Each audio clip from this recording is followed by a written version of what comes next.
the wood crushers that will be sent to Xinjiang.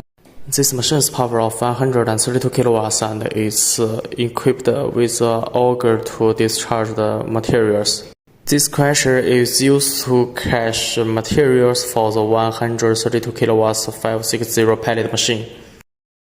The output of this pellet machine is 1.5 to 2 tons per hour. This pellet machine uses a 132 kilowatts motor and a 3 kilowatts low dial motor.